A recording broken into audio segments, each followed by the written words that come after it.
eh, menyikapi tentang perkembangan dan perjalanan pemerintahan di Pulau Taliabu dan bahkan yang sebelumnya, menurut pandangan saya pribadi, tidak sesuai apa yang diharapkan oleh masyarakat. Menurut saya. Mengapa demikian? Anggaran perbelanjaan daerah yang ditransfer dari Kementerian Keuangan ke daerah otonomi baru itu bernilai di atas 500 miliar. Saya punya data APBD perbandingan antara Kabupaten Pulau Taliabu, Kabupaten Banggai Laut, dan salah satu kabupaten di Indonesia Barat. Itu nilainya hampir sama dari tahun 2016 sejak Taliabu definitif menjadi bupati dan dipimpin oleh seorang bupati definitif. Itu nilainya hampir sama, sekitar 500-an miliar. Antara Taliabu dengan Banggai Laut itu sama, 500-an miliar. Itu data Kementerian Keuangan Republik Indonesia. Nah, semua orang bisa buka data itu. Itu online di internet. Yang mau print out-nya ada sama saya kasih gratis. Ada datanya. Yang mau datang di rumah saya di Gele, saya kasih gratis itu. Data APBD antara Kabupaten Pulau Taliabu dan Kabupaten Sablah. Kabupaten di belakang Limbo ini. Di belakang Limbo di kabupaten itu. Itu nilainya sama antara 500-an sampai 600-an. Nah, cuma Taliabu pernah anjlok di 2017 di angka 400-an. Nah, kemudian di 2020 Taliabu mencapai 600-an. 2023 itu dengar kabar sudah lebih dari 900-an miliar. Begitu pula 2024 ini 900-an miliar. Kabupaten tetangga kita dengan nilai APBD yang sama dalam tempo 4 tahun saja mampu membangun jalan aspal hot mix yang mengkilat itu sejauh 350 km. 350 km hanya dalam tempo 4 tahun, hasil diskusi saya dengan Kepala Bina Marga Kabupaten Banggai Laut.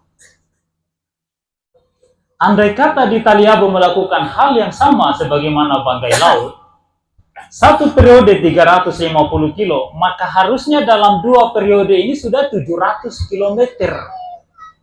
Apalagi sebelum itu Bupati Kepulauan Sula adalah orang Taliabu. Yang masuk keluar di orang punya rumah menjanjikan akan bangun jalan lingkar Pulau Taliabu di tahun 2005. Andai kata dilakukan 2 periode sebanyak 700 km, sejauh 700 km panjang jalan aspal, kemudian di Taliabu juga lakukan hal yang sama, maka harusnya sudah 1.400 km panjang jalan aspal yang selesai dikerjakan dalam tempo 4 kali pemilihan bupati atau 4 periode. Harusnya seperti itu. Panjang 1.400 km itu sama jauhnya dari Luwuk Banggai sampai di Kota Makassar. Panjang jalan itu dari Luwuk kilo 1 sampai masuk Kota Makassar itu 1.400 km. Kalau konsisten sebagaimana dilakukan oleh kabupaten di belakang ini, belakang pulau ini, namanya Kabupaten Banggai Laut. Di sana sudah ada bandar udara, jalan sudah aspal, jembatan semua jadi 100%, bukan cuma tiang. Di Taliabu 4 periode, kalau dari Gele naik motor ke Lede, itu akan temukan prasasti yang peninggalan zaman Purda, tiang jembatan di air lise. Kasana sedikit, ada lagi prasasti tiang jembatan namanya air Baloha. Kasana lagi ada prasasti tiang jembatan namanya air Fangu. Kasana lagi masuk Desa Tigo, kalau lewat atas ada prasasti lagi namanya tiang jembatan Sungai Samada. Beringin lagi ada. Dari jembatan itu ke bawah sedikit ada prasasti tiang jembatan yang sudah terbanting separuh. Ya. Kita semua tahu siapa mereka itu. Kelompok itu adalah kelompok penguasa negeri ini yang selama ini kita agungkan, kita percaya, bahkan kita takuti. Kita sangat percaya mereka pada masa itu. Diusung oleh partai politik juga, jangan sebut nama partainya, kita semua sudah tahu. Akan tetapi apa yang mereka lakukan tidak sesuai dengan harapan dan keinginan warga Kabupaten Pulau Taliabu. Menurut saya, tidak tahu kalau menurut Bapak Ibu sekalian. Olehnya itu pada kesempatan ini, di hadapan kita tampil pasangan calon bupati dari jalur independen. Melalui pengumpulan KTP, dipilih oleh rakyat, diusung oleh rakyat, didukung oleh rakyat, warga Pulau Taliabu. Ini kesempatan kalau kita ingin maju. Tidak ada satupun kelompok yang bisa mengendalikan mereka. Ingat, setiap kandidat yang didukung oleh partai politik, pasti partai politik punya intervensi. Tapi ini didukung oleh rakyat, maka berarti hanya rakyat yang bisa intervensi. Kita semua yang ada di sini. Jadi bupati, calon bupati yang duduk di depan ini, Haji Abidin dan Deddy Mirzan, disingkat Abdi, itu adalah milik rakyat. Milik kita 100%, tidak ada campur tangan yang lain. 100% milik rakyat.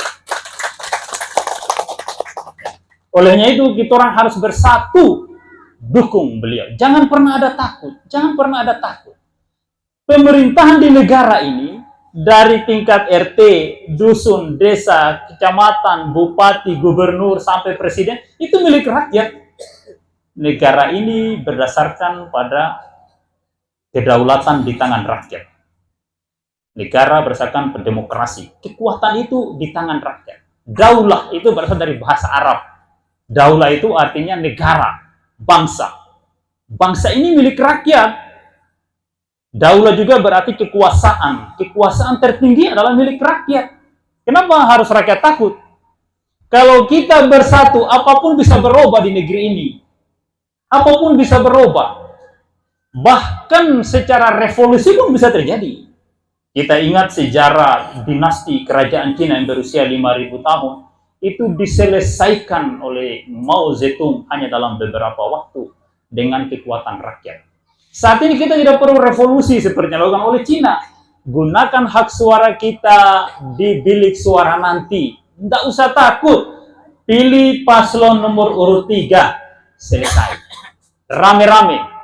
Tidak perlu ada pertengkaran, tidak perlu ada perdebatan, tidak perlu ada konflik. Berdiam-diam, masuk di TPS, pilih nomor 3. Yang lain, lupakan. Nah, itu kita harus betul-betul yakinkan diri kita. Betul-betul kita berjanji dalam diri kita. Nah, kemudian, masih bisa itu.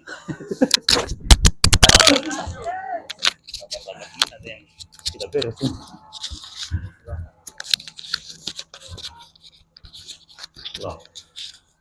Nah, jadi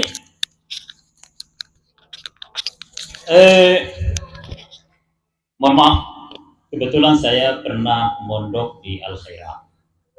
Jadi segala sesuatu saya melihat berdasarkan Islam, berdasarkan kitab suci. Bagaimana Pak Eko bisa bahas kitab suci di sini? Ya. Jadi begini, kita orang ini kan orang Islam semua. Orang Limbo ini 100% Muslim. Ya, saya di Al-Khairat itu dari sejak Sanawiyah kelas 1 sampai tamat di Aliyah di Palu, Sulawesi Tengah. Jadi saya akan membahas tentang kepemimpinan berdasarkan Al-Quran. Bahwasannya para nabi hadir di muka bumi ini sebagai pemimpin. Apa dasarnya? Ketika Nabi Adam diciptakan Tuhan, Allah sudah umumkan kepada para malaikat bahwa saya akan menciptakan seorang khalifah di muka bumi. Pribadi Adam itu adalah khalifah. Dan dia seorang laki-laki. Ingat, Nabi Adam itu laki-laki. Nah, kemudian seluruh para nabi adalah laki-laki. Ada wanita suci, ibu-ibu, ada wanita suci. wanita yang mampu bercakap-cakap dengan malaikat. Kesucian orang itu diukur dari kemampuan dia bercakap dengan malaikat. Kalau belum mampu bercakap dengan malaikat berarti belum. Artinya mendekati level kenabian. Siapakah beliau? Ibunda Nabi Musa alaihi salam bisa bercakap-cakap dengan malaikat Jibril. Bagaimana men-setting anaknya dihanyutkan di sungai dan kemudian dipelihara oleh Fir'aun. Setelah itu dia menegur Fir'aun. Izhab ila Fir'aun fa innahu tagha. Allah perintahkan kepada Musa, pergi kepada Fir'aun karena dia telah melampaui batas. Wa qula lahuma qawlan layyina. Sampaikan kepadanya dengan bahasa yang baik-baik. Artinya Nabi Musa yang pernah diasuh dan dibesarkan dalam istana Fir'aun harus menegur Nabi Musa yang dibesarkan di dalam istana Fir'aun harus menegur Fir'aun karena Fir'aun melakukan tindakan yang berlebihan, melampaui batas. Begitu pula ada seorang, jadi ibunda Nabi Musa yang bisa bercakap dengan malaikat itu tidak jadi nabi. Yang jadi nabi adalah putranya yang bernama Nabi Musa alaihi salam. Begitu pula Maryam, wanita suci. Dia wanita suci yang bisa bercakap dengan malaikat. Ketika malaikat Jibril menyapanya, ya Maryam uqnuti li rabbiki wasjudi warka'i ma'ar raki'in. Wahai Maryam, kamu berdiri baca kunut, sujud, ruku sebagaimana orang lain pernah disuruh ruku. Maryam bisa bercakap dengan malaikat Jibril, akan tetapi dia tidak bisa jadi nabi. Yang jadi nabi adalah putranya Maryam yang bernama Isa al-Masih, putra Maryam. Sepanjang sejarah kenabian semuanya laki-laki. Dan Al-Quran mengatakan ar-rijal, laki-laki, qawwamuna, pemimpin, 'alan nisa, bagi wanita. Jangan terbalik. Jangan terbalik. Karena belum ada sejarah kenabian itu pemimpinnya adalah atau nabinya adalah wanita, selalu laki-laki. Seperti itu. Begitu pula sejarah Rasul sallallahu alaihi wasallam. Rasul punya putri, seorang wanita. Rasul tidak punya anak laki-laki yang hidupnya sampai dewasa. Dia punya anak bernama Abdullah, punya anak bernama Muhammad Qasim, punya anak bernama Ibrahim. Semua masih baik. Anak yang punya keturunan Nabi Muhammad hanya Fatimah Az-Zahra. Beliau yang melahirkan seluruh bangsa Sadat Alawiyin, Sadat Al-Ashraf di seluruh dunia. Tapi Fatimah hanyalah seorang waliullah, bukan seorang pemimpin umat, bukan pemimpin publik, bukan khalifah, bukan imam. Jadi imam itu harus laki-laki. Ketika kita ke masjid, yang boleh azan laki-laki atau perempuan? Laki-laki. Yang boleh imam laki-laki atau perempuan? Itu adalah dalil yang kuat bahwa yang punya hak kepemimpinan di muka bumi ini yang diberikan oleh Tuhan, yang mendapatkan ridho ilahi hanya laki-laki. Seperti itu. Jadi mari kita pilih pemimpin yang laki-laki. Seperti itu. Itu ajaran agama kita, karena ini Limbo ini muslim semua ya, 100% muslim. Seperti itu. Waktu kita muslim. Selanjutnya tentang siapakah yang punya, yang antara laki-laki yang punya kelayakan menjadi pemimpin itu siapa? Di dalam surat Al-Hujurat ayat 13,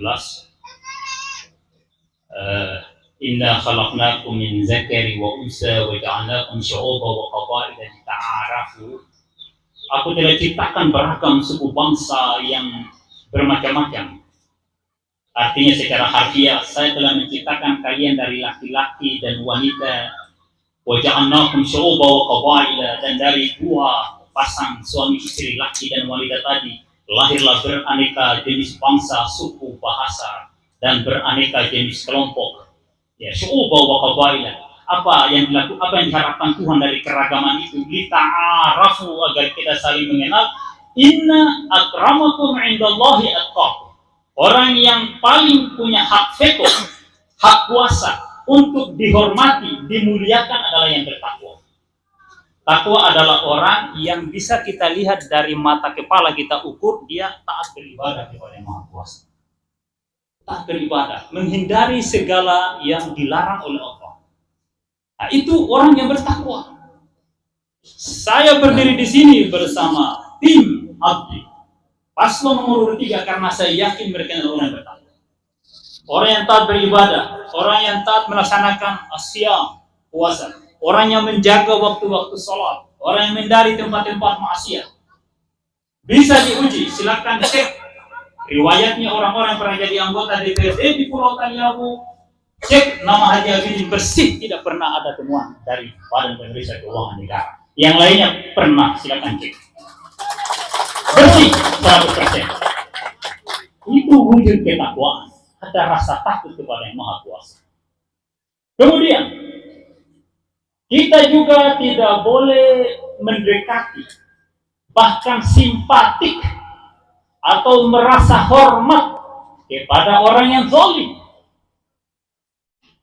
Karena Allah Subhanahu wa taala perintahkan kepada kita, wala tarkanu 'alal ladzina zalamu, jangan kamu ada rasa simpatik, rasa hormat kepada orang yang zalim. Bila mana kalian lakukan itu, fatamassakumun nar, Allah janji pasti kalian akan dimakan oleh api neraka. Fatamassakumun nar, dan kalian tidak akan pernah ditolong nanti di suatu saat. Makanya kezaliman itu wajib dihindari, dan kepemimpinan diharamkan bagi orang yang zalim. Ketika Nabi Ibrahim dicoba dengan beberapa kalimat oleh Yang Maha Kuasa, di dalam surat Al-Baqarah dikatakan, wa izibtala Ibrahim rabbuhu bi kalimatin fa atammahun. Ketika Nabi Ibrahim diuji dengan berbagai macam cobaan dan dia jalani dengan sempurna, qala inni ja'iluka lin-nasi imama, Allah mengatakan saya jadikan kau pemimpin. Nabi Ibrahim tanya, wa min zurriyyati, dengan saya keturunan?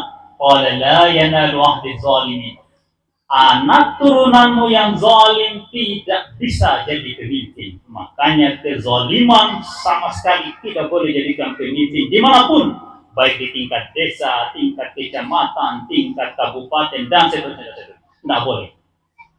Kezaliman sama sekali tidak boleh. Termasuk kezaliman itu adalah yang berkelompok, bersekongkol, bergolongan, berkumpul mengikuti seorang koruptor. Itu zalim, harga mati, jelas, nyata, fakta. Siapa saja yang kerjasama dengan si korup, orang zalim yang pernah menjanjikan bangun ini ternyata bohong, kebohongan adalah kezaliman. Tidak boleh dijadikan pemimpin. Saya berdiri di sini karena saya yakin Haji Abidin Nadiem Mirza tidak pernah berbohong kepada masyarakat. Dan kita akan uji di 5 tahun yang akan datang ketika mereka menjadi pemimpin nanti atau menjadi bupati Pulau Taliabu. Olehnya itu mari kita dukung nomor urut. Dukung nomor urut. Dukung nomor urut. Jangan lupa simpan di alam bawah sadar. Ya, sekian mohon maaf saya atas segala kekurangan. Assalamualaikum warahmatullahi wabarakatuh.